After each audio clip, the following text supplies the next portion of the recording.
जय जिनेन्द्र सभी को। शील पाउड की कक्षा प्रारंभ करते हैं। सबसे पहले करते हैं मंगलाचरण। वीरम विशाल नयनम रत्तुपल कोमल समापायम तिविहेण पणमिऊन शील गुणाणम निसामेह शील गुणाणम निसामेह। यह शील पाउड नामक ग्रंथराज है।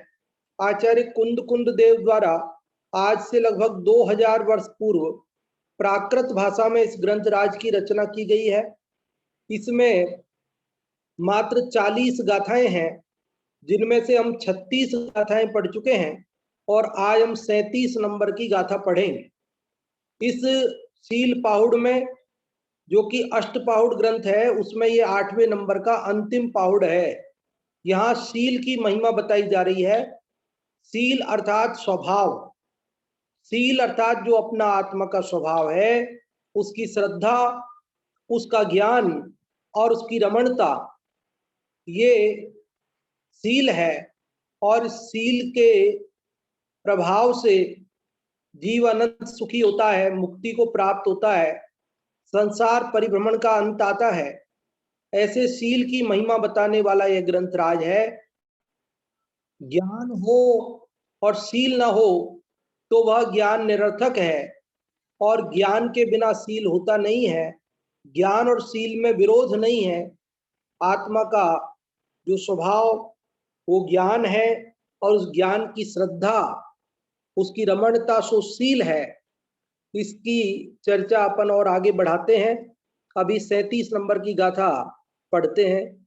37वीं गाथा की उत्थानिका में लिखते हैं जयचंद जी छाबड़ा साहब, आगे कहते हैं कि जो ऐसा हो वह जिन मार्ग में रत्नत्रय की प्राप्ति रूप बोधि को प्राप्त होता है। क्या कहते हैं कि जो ऐसा हो, कैसा हो वो बताएंगे इसमें, कि जो ऐसा हो वह जिन मार्ग में रत्नत्रय की प्राप्ति रूप बोधि को प्राप्त करता है। तो रत्नत्रय, सम्यक दर्शन, सम्यक ज्ञान और सम्यक चारित्र, ये 3 रत्न, इन 3 रत्नों को एक शब्द में बोलते हैं बोधि। 12 भावना में अपने 11वें नंबर पे भावना आती है ना, बोधि दुर्लभ भावना। तो बोधि अर्थात रत्नत्रय, उसका उसका पाना दुर्लभ है, मुश्किल है। यह बात उस बोधि दुर्लभ भावना में हम भाते हैं कि हमने अनादि से सब कुछ पाया, लेकिन बोध ही नहीं पाया।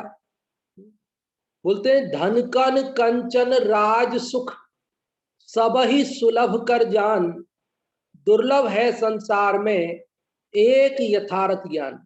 यथार्थ ज्ञान बोधि, रत्नत्रय। बोधि का अर्थ कभी हम सम्यक ज्ञान भी करते हैं, बोधि का अर्थ रत्नत्रय भी करते हैं। वैसे भी सम्यक दर्शन, सम्यक ज्ञान, सम्यक चारित्र, ये तीनों होते हैं।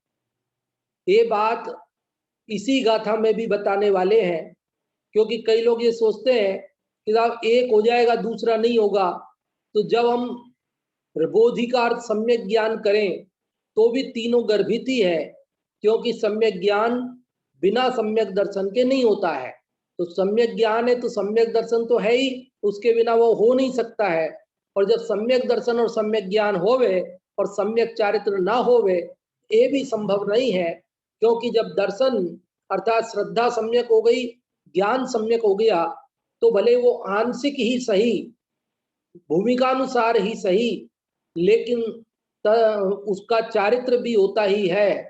इसलिए वो सम्यक ज्ञान बोले चाहे रत्नत्रय बोले, चाहे ये सब एक ही बात है। यहाँ इस उत्थानिका में जो बात बताई जा रही कि जो ऐसा हो वह जिन मार्ग में रत्नत्रय की प्राप्ति अर्थात बोधि उसको प्राप्त होता है। तो कौन होता है, कैसा जीव होता है, उसकी चर्चा अपन करते हैं, पढ़ते हैं इस मूल गाथा को। नाणम झाणम जोगो दंसन शुद्धि वीरिया यत्तम सम्मत दंसनेन य लहंति जीर्ण शासने बोहिम। नाणम झाणम जोगो दंसन शुद्धीय वीर्यायत्तम। क्या कह रहे हैं कि नाणम, नाण मतलब ज्ञान, झाण मतलब ध्यान, योगो अर्थात योग, और दर्शन शुद्धि, दंसन शुद्धि मतलब और दर्शन शुद्धि, वीर्यायत्तम वीर्याश्रित है, वीर्य पुरुषार्थ के अधीन है। ऊपरी लाइन का अर्थ क्या हुआ? पहली का ज्ञान, ध्यान, योग और दर्शन की शुद्धि, सम्यक दर्शन की शुद्धि, ये वीर्याश्रित है, पुरुषार्थाधीन है। सम्मत दंसनेन य लहंती जीर्ण शासने बोहिम।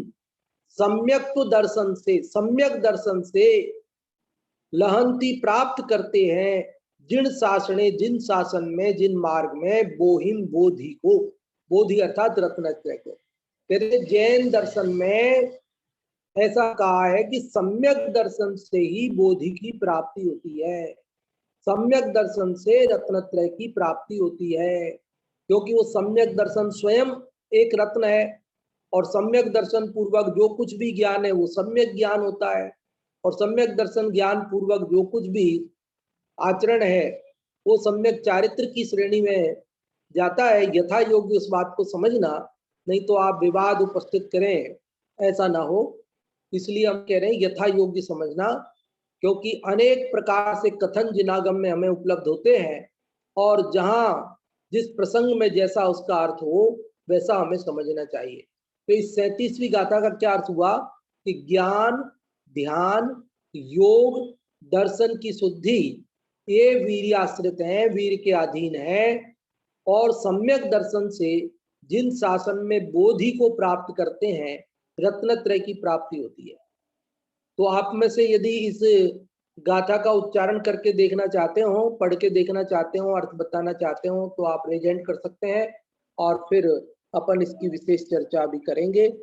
और अभी हम नील जी आपको अनम्यूट कर रहे हैं, आप बताएं।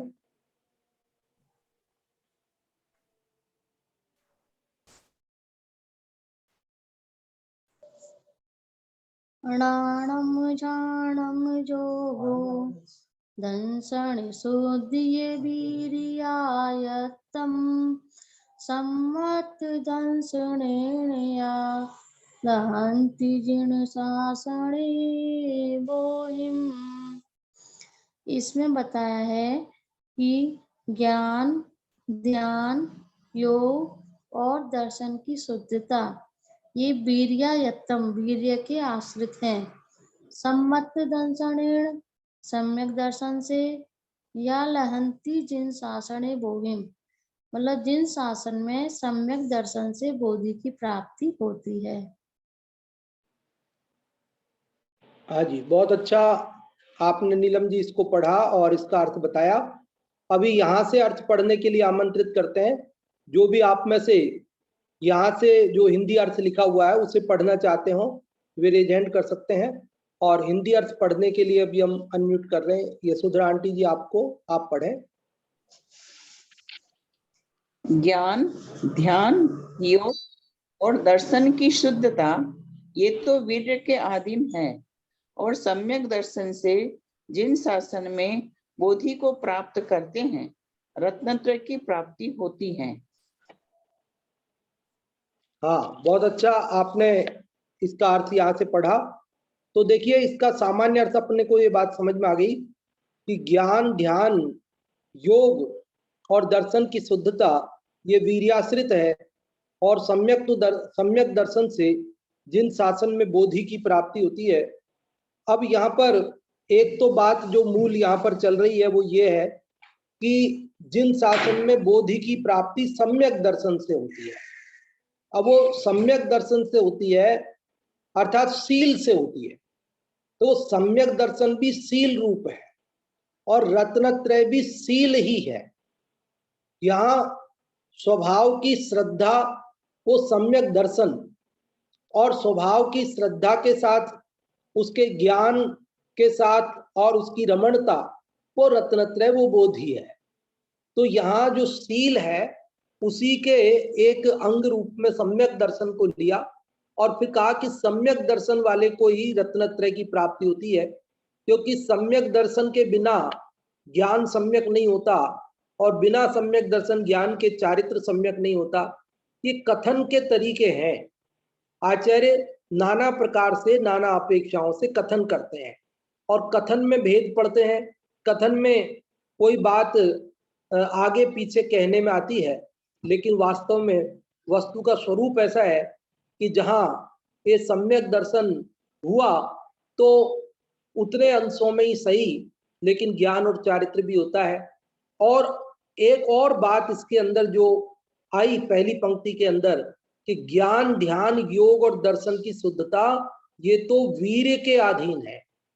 अब यहाँ एक तो सामान्य अर्थ इन शब्दों का समझें अपन, ज्ञान ध्यान योग और दर्शन की शुद्धता, चार बातें हैं। और फिर इन चार बातों के लिए उन्होंने कहा कि ये तो वीर्य के अधीन है। तो ये वीर्य के अधीन है, क्या है ये स्थिति, ये सारी बात अपने को समझना चाहिए। देखो थोड़ी चर्चा करते हैं इस बारे में। ज्ञान जो जानना है उसे ज्ञान कहते हैं, और ध्यान किसको कहते हैं कि निरंतर एक को ही जानते रहना। और एक का मतलब किसी भी एक नहीं, क्योंकि किसी भी एक को जानना ध्यान तो है, लेकिन वो मुक्ति मार्ग वाला ध्यान नहीं है, फिर वो संसार मार्ग वाला ध्यान हो जाएगा। यदि हम आत्मा को छोड़कर अन्य किसी पदार्थ को निरंतर जानते रहें, एक को ही जानते रहें, तो वह ध्यान तो हो जाएगा, लेकिन वो ध्यान आर्त ध्यान भी हो सकता है, रौद्र ध्यान भी हो सकता है, और उसका फल नरक निगोद तिर्यंच भी हो सकता है। देखो बहुत लोग ये सोचते हैं कि हमें तो ध्यान करना है, कि ध्यान करना है, और सब सोचते हैं कि ध्यान तो बहुत अच्छी चीज है, ध्यान में क्या दिक्कत है, और ध्यान से तो मुक्ति होती है। लेकिन बंधुओं, हमें ये बात भी समझनी चाहिए कि ध्यान दुधारी तलवार है। ये ध्यान जैसे दुधारी तलवार, जानते तलवार जिसके दोनों तरफ धार हो।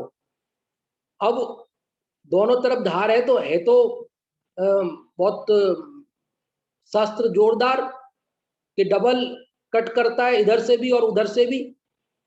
लेकिन यदि उसे चलाने वाला कुशल ना हो ना, तो वो शत्रु का गला काटने की बजाय खुद का गला ही काट लेगा।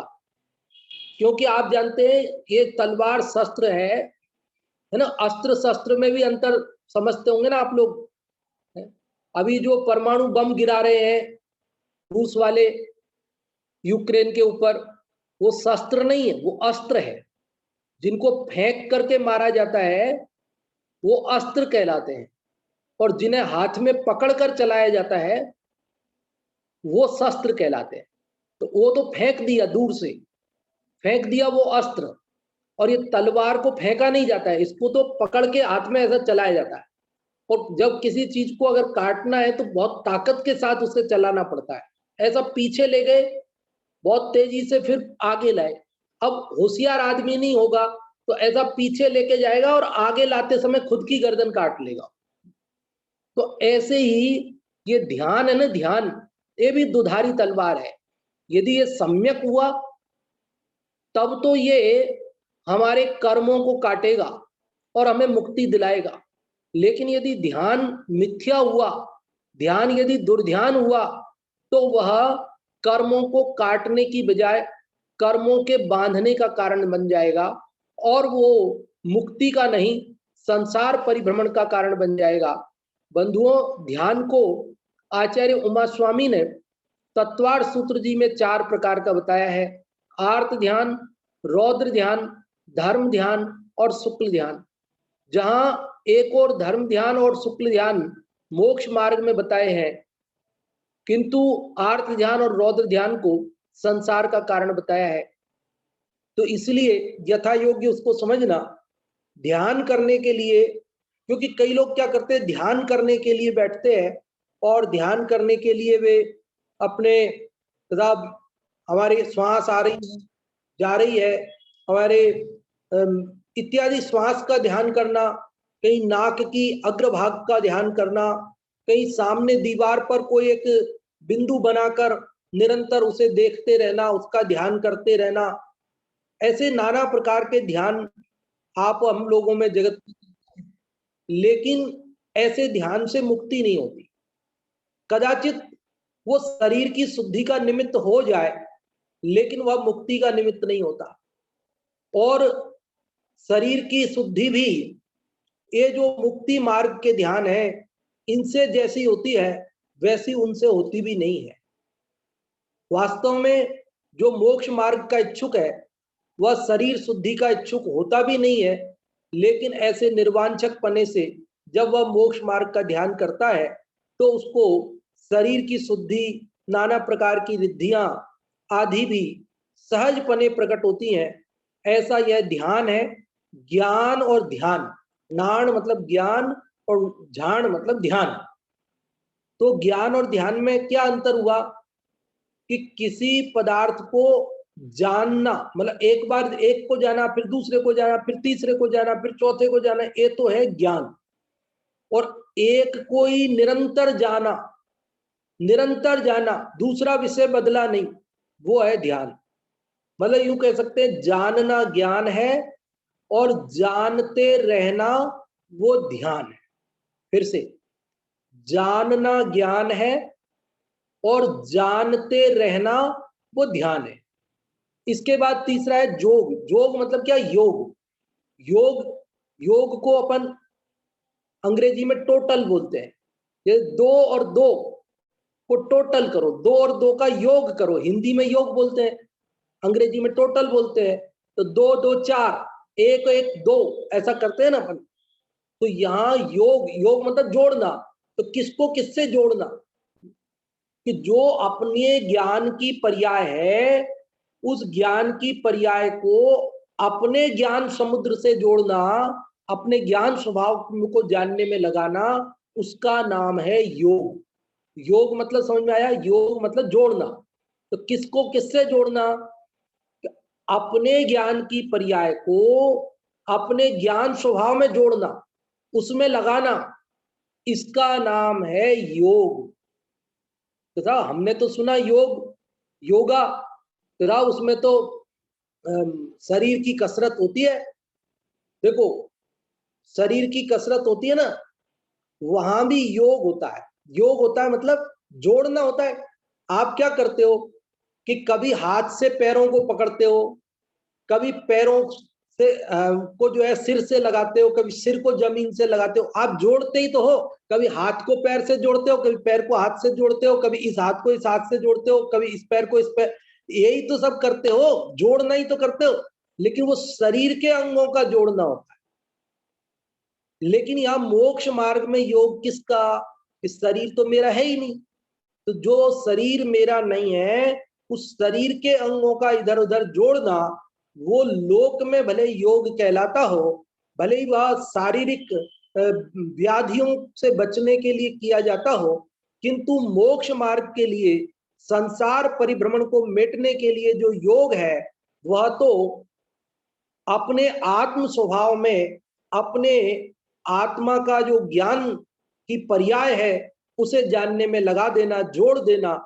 आज तक क्या हो रहा है कि हमारा ज्ञान और पर में जुड़ रहा है। हो क्या रहा है? ज्ञान किसका है? मेरा। ज्ञान की पर्याय किसकी? मेरी है। और जुड़ कहाँ रही है? तो आपको जान रही है कि हमारे पंडित जी साहब, जय कुमार जी साहब बैठे हैं, यशोधरा आंटी जी बैठे हैं, सब हम, हमारे ज्ञान की पर्याय किसको जानने में लग रही? पर को। और सही सही जोड़ क्या होगा कि भैया वो जिसकी चीज है वो उसमें उसको दे दो। ये ज्ञान की पर्याय किसकी है? कि मेरी है। और जा रही है कहाँ? बाहर दूसरे में। तो एक गड़बड़ हो रही है। तो वो ज्ञान की पर्याय अपने में आ जाए, अपने को जानने लगे, उसमें लीन हो जाए, इसका नाम है योग। इसको समाधि भी कहते हैं, योग को समाधि भी कहते हैं। तो ज्ञान, ध्यान, योग और दर्शन शुद्धि। दर्शन शुद्धि क्या? सम्यक दर्शन। दर्शन शुद्धि मतलब क्या? सम्यक दर्शन, अथवा कहे सम्यक दर्शन की भी शुद्धता। सम्यक दर्शन अपने आप में शुद्धता है, लेकिन उसके लिए भी कहा कि अष्ट अंग और दोष 25 है ना, 25 दोषों से रहित 8 अंगों से सहित जो दर्शन शुद्धि, 16 कारण भावना में दर्शन विशुद्धि भावना है पहली। तो दर्शन की शुद्धता मतलब सट अनायतन का त्याग इत्यादि इत्यादि जो मल दोष हैं, उनसे चल मल अगाढ़ दोष हैं, उन सब से शुद्ध करना अपने सम्यक दर्शन को, अपनी श्रद्धा को और निर्मल बनाना। देखो सामान्य कथन और विशेष कथन में अंतर होता है। आप कई जगह शास्त्रों में ऐसा पढ़ेंगे या वक्ताओं से सुनेंगे, हम भी बोलते हैं कभी कि सम्यक दर्शन तो एक जैसा ही होता है। सम्यक दृष्टि की श्रद्धा तो भले चौथे गुण स्थान वाला हो कि भले सिद्ध हो, सिद्धों जैसी श्रद्धा है उसकी चौथे गुण स्थान वाले की। लेकिन ये सामान्य कथन है, विशेष कथन अंतर है भाई। चौथे गुण स्थान वाले के श्रद्धा में और आगे के गुण स्थानों वाले की श्रद्धा में और सिद्धों की श्रद्धा में अंतर है। आप कहेंगे बहुत भाइयों ने तो ये बात सुनी नहीं होगी, यही बात सुनी होगी कि चौथे गुण स्थान में श्रद्धा तो सिद्धों जैसी हुई है, बस ज्ञान और चारित्र का फर्क है, बाकी श्रद्धा तो सिद्धों जैसी हुई है। हाँ ये भी कथन है, हम इसका निषेध नहीं कर रहे, हम खुद कहते हैं, लेकिन ये सामान्य कथन। बाकी विशेष बात देखी जाए तो उनमें अंतर भी है, क्योंकि अभी अपन ने इससे पूर्व जो आत्मानुशासन ग्रंथ पढ़ा था तो उसमें हमने पढ़ा था ना सम्यक दर्शन 10 प्रकार का, सम्यक दर्शन के 10 भेद पढ़े थे।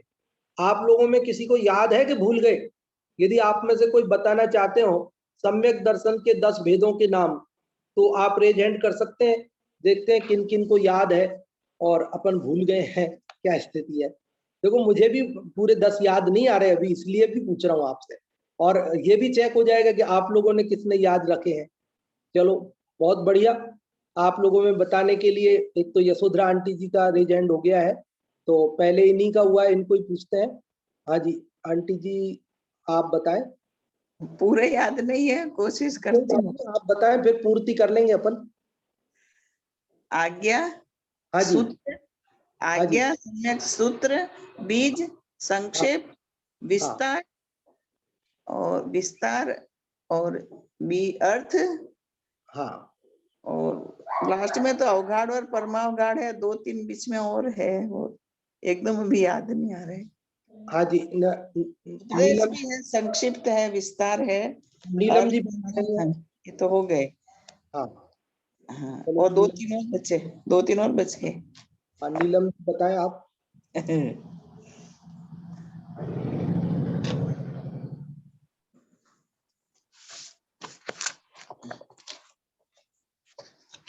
इसमें आज्ञा, मार्ग, उपदेश, उपदेश, सूत्र, बीज, संक्षेप, विस्तार, अवगाढ़, परमावगाढ़ और एक और रह गया अर्थ। हाँ जी बहुत बढ़िया आंटी जी ने बताया, और बहुत बहुत धन्यवाद आप दोनों के लिए, आप सब याद रखा। तो देखो ये अवगाढ़ परमावगाढ़ इत्यादि जो भेद बनते हैं ये इसी अपेक्षा से तो बनते, अपन ने इन सबके स्वरूप समझे थे। तो सामान्य कथन और विशेष कथन दोनों, कदाचित हमने एक अपेक्षा से कोई बात सुनी हो और दूसरी अपेक्षा कोई हमें बताए तो एकदम से हमें उखड़ने की जरूरत नहीं है कि ये तो बात हमने पहले कभी सुनी नहीं। देखो अपन ने कहाँ सुना, पहले से कुछ नहीं सुना, हमने भी क्या, हम भी धीरे धीरे पढ़ रहे हैं, सीख रहे हैं, आप लोग भी पढ़ रहे हैं। तो कभी भी कोई बात नई अपेक्षा अपने को ख्याल में आए तो अपने को ये नहीं सोचना चाहिए कि ये क्या है, हमें उसकी अपेक्षा समझनी चाहिए, और यदि वो अपेक्षा सही है तो हमें कोई आपत्ति नहीं। हाँ अपेक्षा यदि वो गलत हो तो वो उसका तो निषेध अपन करते ही हैं, करने योग्य ही है। तो देखो अपन पढ़ रहे हैं पहली लाइन में कि ज्ञान, ध्यान, योग और दर्शन की शुद्धता, सम्यक दर्शन की शुद्धि, ये वीर्यायत्तम, वीर्याश्रित है, पुरुषार्थ के अधीन है। देखो अब यहाँ एक प्रश्न बहुत महत्वपूर्ण उपस्थित होता है कि क्या ये पुरुषार्थ के अधीन है? या ये भाग्य के अधीन है, या यूं कहें कर्म के अधीन है, या दैव के अधीन है। पुरुषार्थ का जो अपर पक्ष है वो दैव या भाग्य या कर्म इत्यादि या काल लब्धि, होनहार इत्यादि शब्दों से जगत में चलता है ना, ये तो वो पर्यायवाची रूप में ही मानना आप, अथवा क्रमबद्ध पर्याय। क्योंकि दो तरह से कथन जगत आगम में मिलते हैं। कहीं पर पुरुषार्थ की मुख्यता से कथन किया जाता है, प्रेरणा देने के लिए ऐसा कहा जाता है भैया पुरुषार्थ से ही काम होगा, बिना पुरुषार्थ के काम नहीं होगा। मोक्ष मार्ग प्रकाशक में हेडिंग भी बनाया, पुरुषार्थ से ही मोक्ष प्राप्ति। लेकिन दूसरी ओर ऐसे भी कथन मिलते हैं कि साहब ये पुरुषार्थ से नहीं, ये तो सहज साध्य है। बोलो यत्न साध्य है कि सहज साध्य है? ये ज्ञान ध्यान योग दर्शन शुद्धि सहज साध्य है कि यत्न साध्य है? कोई कहता है यत्न साध्य है, कोई कहता है सहज साध्य है। तो आचार्य समंत भद्र स्वामी ने आत्ममीमांसा में इस संबंध में बहुत सुंदर ढंग से पूरा एक परिच्छेद लिखा है, जिसमें उन्होंने कार्य पुरुषार्थ से होता है या पुरुषार्थ दैव से होता है, उन दोनों को के पक्षों को उठाते हुए और उसको समझाया कि दुनिया का कोई भी काम हो दोनों के सुमेल से होता है। कैसे होता है? हर काम में पुरुषार्थ भी होता है और हर काम में दैव भी होता है। ऐसा नहीं होता है कि कोई काम तो दैव से हो जाए और कोई काम पुरुषार्थ से हो जाए, ऐसा नहीं होता। देखो कई लोग ऐसा भी बोलते हैं, अपन भी बोलते हैं कई बार प्रेरणा देने के लिए। क्या बोलते हैं कि देखो साहब, अपन ने भाग्य से मनुष्य पर्याय पाली, अपन ने भाग्य से जैन कुल पा लिया, अपन ने भाग्य से निरोग शरीर पा लिया, भाग्य से परिवार की अनुकूलता, भाग्य से हमने को देवशास्त्र गुरु मिल गए, भाग्य से हमें इतनी आजीविका की व्यवस्था है कि केवल पेट भरने के लिए दिन रात भागना नहीं पड़ता है, 2-4 घंटे काम करके भी पेट भर जाता है। नहीं तो जगत में बहुत लोग ऐसे हैं कि जिन्हें सुबह उठने से लेकर देर रात तक सोने तक उन्हें केवल पेट भरने के लिए मेहनत मजदूरी करनी पड़ती है, और इसके बाद भी कई बार तो भूखे भी सोना पड़ता है। तो ऐसी दुर्लभ स्थितियां नहीं, वो जो है परेशानियां, उन सब से हम बच गए, भाग्य से हमें ये सब मिल गया। लेकिन भैया अब तुमको पुरुषार्थ करना पड़ेगा। ऐसा नहीं कि सम्यक दर्शन तुम्हें भाग्य से मिल जाएगा, उसके लिए तो तुम्हें पुरुषार्थ करना पड़ेगा। लेकिन यहाँ एक पुनर्विचार अपने को करना है कि आज तक जो चीजें हमें मिली है, क्या उनमें हमारा कोई पुरुषार्थ नहीं है? अथवा जो सम्यक दर्शनादि की प्राप्ति होनी है वो मात्र पुरुषार्थ के अधीन है, उसमें काल लब्धि होनहार कर्म आदि का निमित्त कुछ भी नहीं रहेगा? क्या स्थिति रहने वाली है? क्रमबद्ध पर्याय में तो 5 समवाय लिए हैं, और वहां 5 समवाय में निमित्त भी है, स्वभाव भी है, पुरुषार्थ भी है, होनहार सब कुछ है वहां। तो वो तो एक पैकेज है, वो तो क्रमबद्ध पर्याय तो पैकेज है, उसके अंदर तो 5 चीजें हैं, तो वो तो पूरा समुदाय है, वो तो कार्य की व्यवस्था का, इसलिए उसमें कोई आपत्ति आती नहीं है। लेकिन जब हम ये मान लेते हैं कि ये तो सब केवल काल लब्धि के भरोसे है, यह तो केवल मेरे पुरुषार्थ के भरोसे है, देखो केवल पुरुषार्थ के भरोसे हो तो पुरुषार्थ करके काम कर लिया जाए ना, अभी कर लिया जाए, क्या दिक्कत है?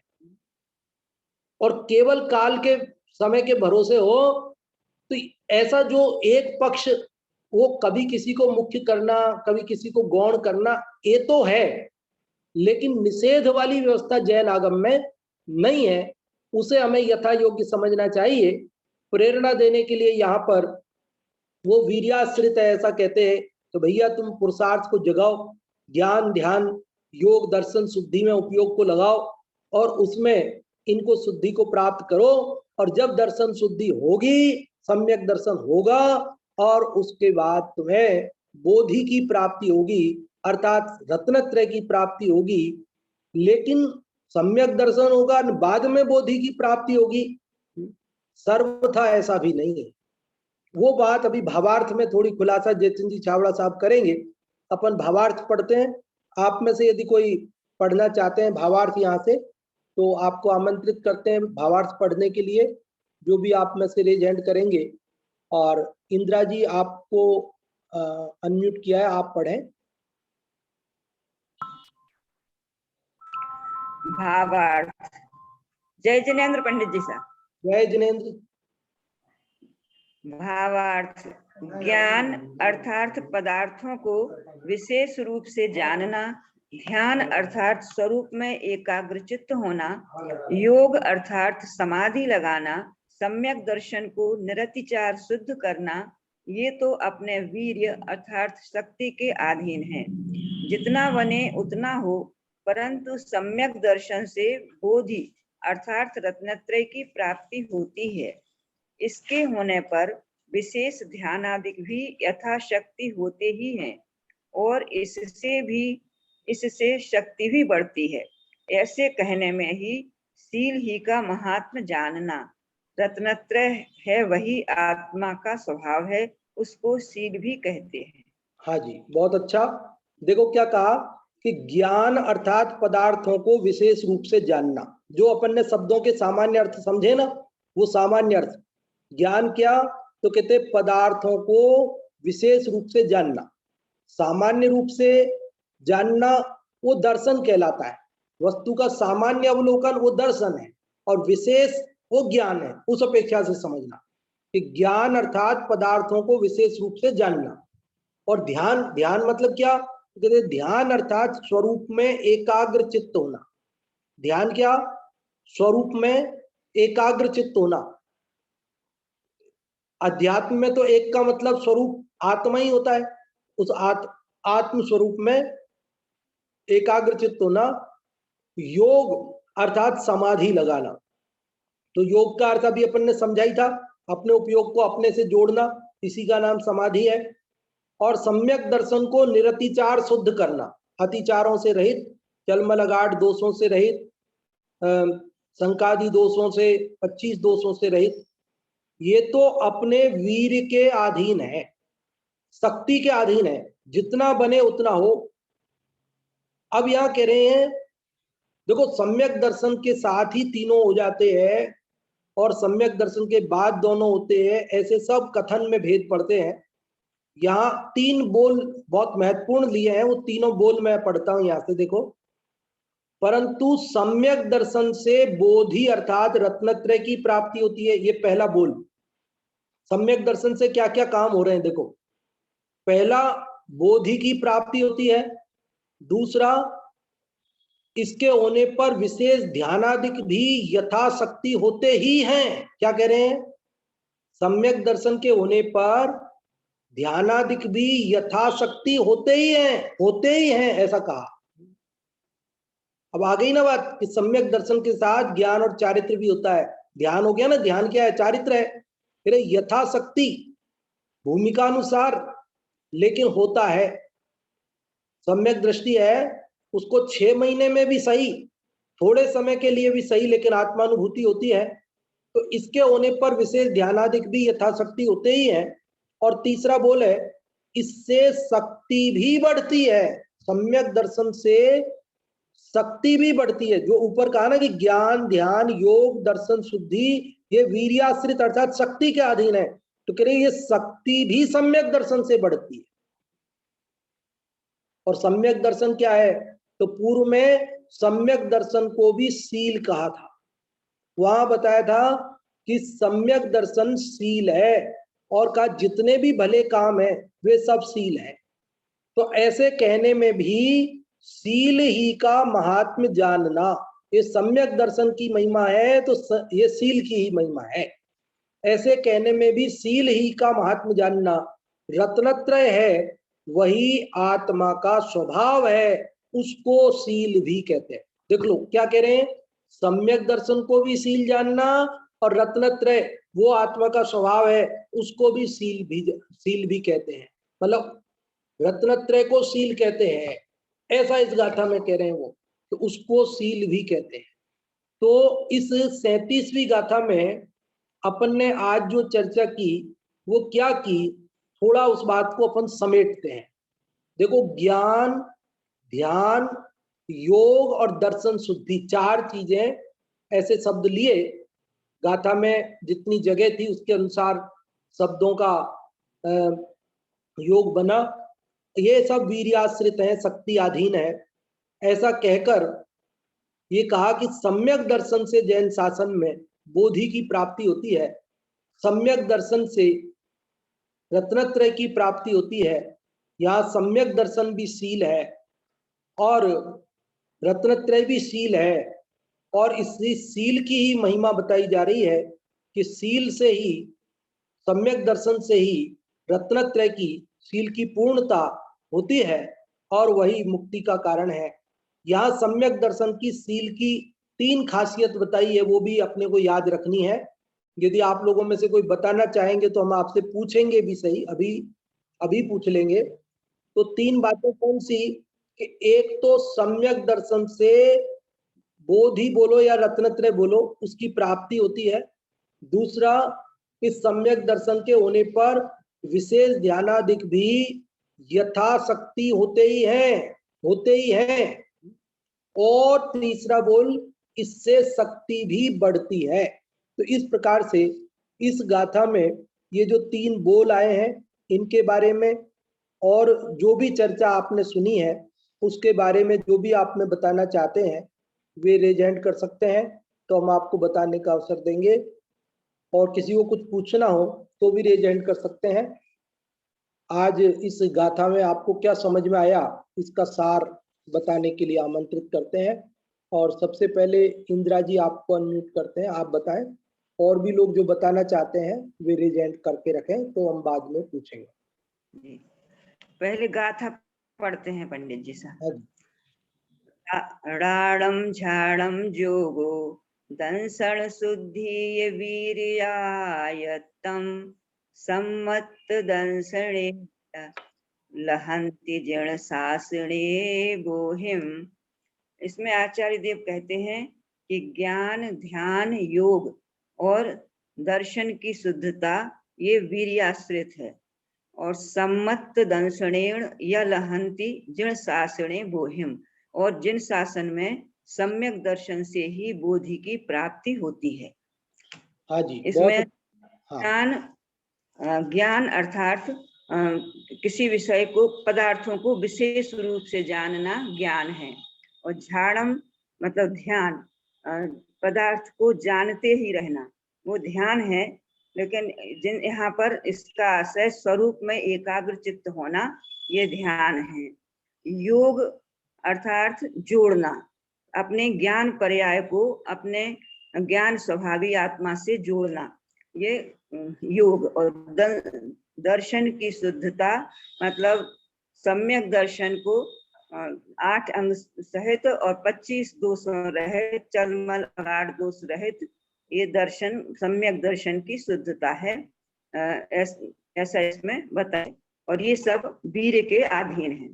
इसमें सम्यक दर्शन की विशेषता बतलाते हुए बताया है कि सम्यक दर्शन से ही बोधि अर्थात रत्नत्रय की प्राप्ति होती है, और इसके सम्यक दर्शन के होने पर विशेष ध्यानादिक भी होते हैं, और यथाशक्ति इससे शक्ति भी बढ़ती है, ऐसा इसमें बताया है।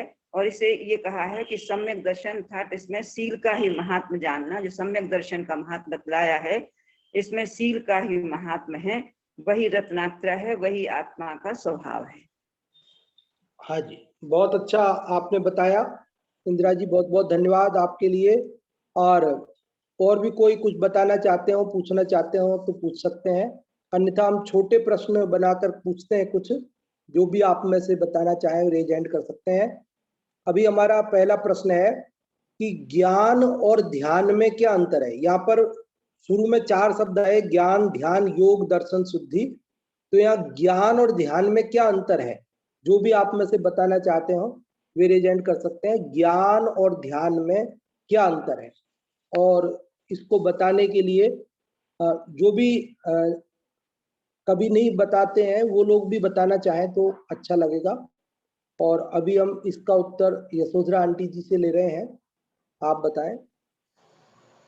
ज्ञान का मतलब होता है कि विशेष रूप से जानना, हाँ जी।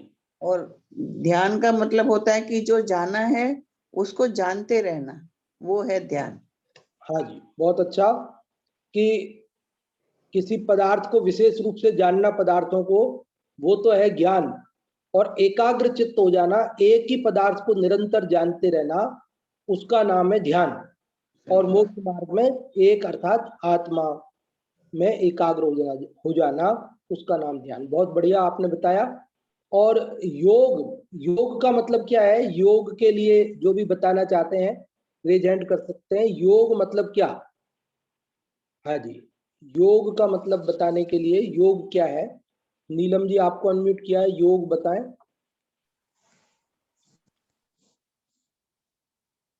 अपने ज्ञान की पर्याय को अपने आत्मा से जोड़ना, मतलब अपने को अपने से जोड़ना, यही योग है।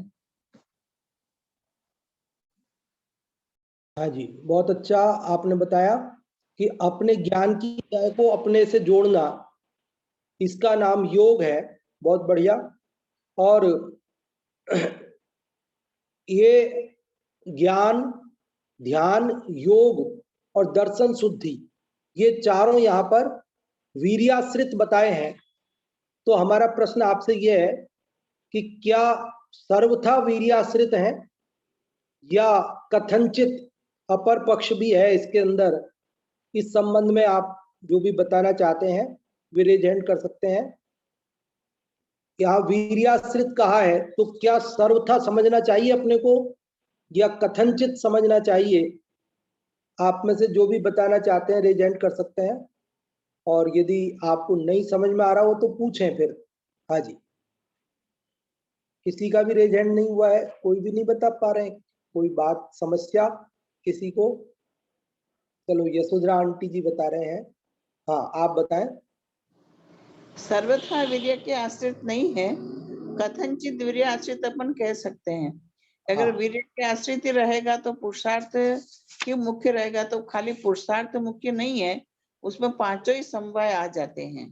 हाँ जी, इस बहुत तरह अच्छा से आपने बताया चाहिए। कि यहाँ पुरुषार्थ की मुख्यता से कथन जरूर किया है, आगम में अपेक्षा से किए जाते हैं, लेकिन अन्य अपेक्षाएं गौण होती है वहां पर, उनका निषेध नहीं समझना चाहिए। बहुत बढ़िया आपने बताया। और इस पूरी गाथा के अंदर किसकी महिमा बताई गई है? एक शब्द में हम पूछें आप लोगों से तो आप बताएं कि इस पूरी गाथा में 37वीं में किसकी महिमा बताई गई है? मूल भाव क्या है? किसकी महिमा की बात चलती है पूरी गाथा के अंदर? एक शब्द का उत्तर है। जिन्होंने अभी तक नहीं बताया हो उनमें से कोई बताना चाहें रेज हैंड करें तो अच्छा लगेगा। और अन्यथा जिनके रेज हैंड है उनमें से ही हम पूछेंगे। हाँ जी, चलो यशोधरा आंटी जी आप ही बताएं। सम्यक दर्शन बताया है। हाँ जी, सम्यक दर्शन की या सील की महिमा। सील शब्द में सब कुछ गर्भित है, सील पाहुड़ में सील की महिमा बताई गई है। और एक थोड़ा कठिन प्रश्न पूछ लेते हैं, अंतिम प्रश्न है आज का ये, कि यहाँ जो 3 बोल आए भावार्थ में, वो 3 बोल यदि आप में से कोई बताना चाहते हो कि सम्यक दर्शन से क्या क्या होता है, वो 3 बोल हैं जिनके लिए थोड़े कठिन हो सकते हैं क्योंकि अभी के अभी आप लोगों को बताना, लेकिन देखते हैं। यशोधरा आंटी जी का तो रेज हैंड हो चुका है, तो उन्हीं को पूछ लेते हैं। हाँ है, नीलम जी आप बताएं।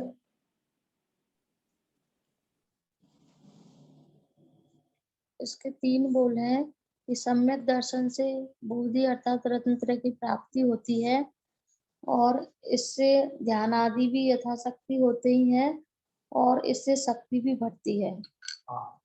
बहुत अच्छा आपने 3 बोल बताए कि सम्यक दर्शन से रत्नत्रय की प्राप्ति पहली बात, दूसरी बात उसके होने पर विशेष ध्यानादिक भी यथाशक्ति होते ही हैं, और तीसरी बात इससे शक्ति भी बढ़ती है। और ये सारी की सारी चर्चा अपन ने आज की इसके बाद अगली गाथा की चर्चा अपन कल करेंगे। अभी पंडित जी साहब मौजूद हैं कोटा से, जय कुमार जी साहब, अपन उनको आमंत्रित करते हैं। अगली नाटक समय सार जी पर आपकी सुंदर कक्षा चलती है, उसे प्रारंभ करावें।